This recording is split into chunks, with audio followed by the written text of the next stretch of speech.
The story introduces the Martins family, a close-knit unit living in 𝗃𝗁 town. 𝗃𝗁, 15, and 𝗁𝗵, 13, are typical siblings, often bickering but seemingly close. Their parents, Mr. and Mrs. Martins, trust their upbringing and believe their children are well behaved. 𝗃𝗁 and 𝗁𝗵 begin to show signs of adolescence. Their interactions subtly shift, with occasional awkwardness and curiosity. The parents notice but dismiss it as a phase. The Martins household was often a whirlwind of activity. Mr. Martins worked long hours as a civil engineer, frequently returning home late at night, while Mrs. Martins managed a thriving catering business, often attending to client demands that kept her away from home. With their parents preoccupied, 𝗃𝗁 and 𝗁𝗵 were left to their own devices more often than not. Initially, the siblings filled their free time with harmless activities. They played board games, teased each other, and occasionally argued about who controlled the TV remote. However, as they entered adolescence, their interests began to shift. 𝗃𝗁, now in secondary school, had his own smartphone, a gift from his father for excelling in his exams. 𝗁𝗵 often borrowed it when 𝗃𝗁 wasn't using it, exploring the endless array of videos and apps that the internet had to offer. Their parents, though well-meaning, hadn't set up any parental controls. They assumed their children were responsible and naive enough to avoid inappropriate content. But with the internet's vast and often unfiltered influence, 𝗃𝗁 and 𝗁𝗵 soon stumbled upon materials they weren't emotionally equipped to handle. At first, it was accidental, a video on a social media platform here, a suggestive meme there. Slowly, their curiosity grew.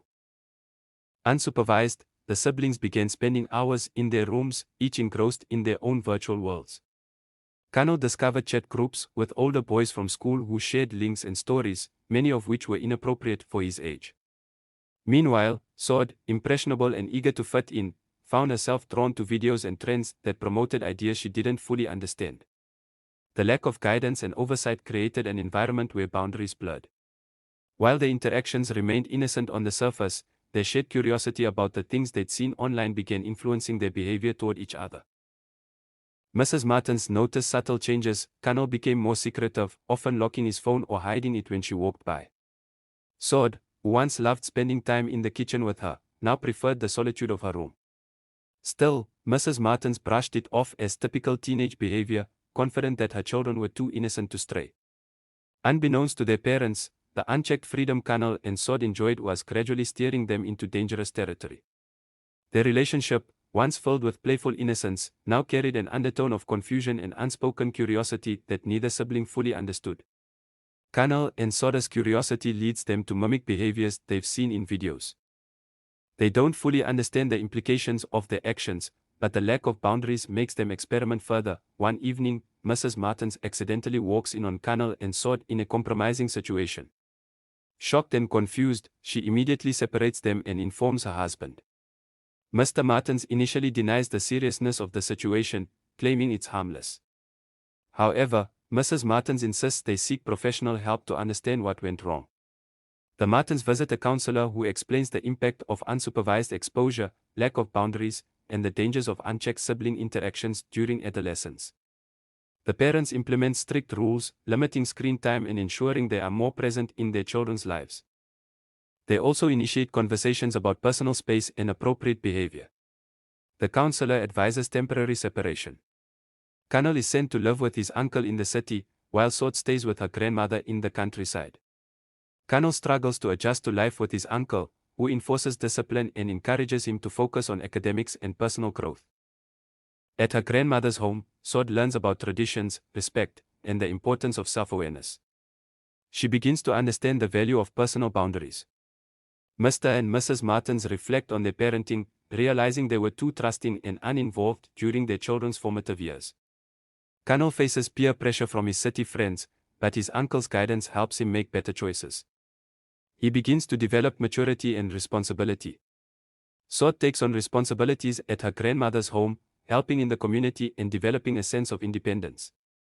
Both 𝗃𝗁 and 𝗁𝗵 reflect on their actions and start to miss each other. They realize the importance of boundaries and sibling respect. The parents, seeing the positive changes in their children, prepare for their reunion. They hope the siblings have grown enough to rebuild their relationship. 𝗃𝗁 and 𝗁𝗵 reunite with their family. Initially awkward, they gradually open up to each other about their experiences and lessons learned. The Martins hold an open discussion, where 𝗀𝗃 and 𝗁 apologize for their behavior. The parents admit their faults and commit to being more involved in their children's lives. The Martins become advocates for parental involvement in their community, educating others about the dangers of unsupervised exposure and the importance of setting boundaries. The family grows stronger, with mutual respect and open communication becoming their foundation. 𝗀𝗃 and 𝗁 develop a healthy sibling bond, and the Martins family becomes a role model in their community. Hello, dear viewers. Welcome to my YouTube channel The Voice Folktale Stories, which the home of captivating African folktales, where timeless stories, trickster tales to heartfelt moral lessons. There's something here for everyone. We are committed to bringing you the very best of African storytelling, with engaging narration, beautiful visuals, and cultural authenticity that will transport you to a world of wonder. If you love stories that inspire, educate, and entertain, this is the channel for you. Make sure to hit that like button if you enjoy our content, and don't forget to subscribe so you never miss a new tale. Join our growing community of story lovers, and let's keep the spirit of African folktales alive together. Thank you for your support, and I can't wait to take you on this incredible storytelling journey. Let the tales begin.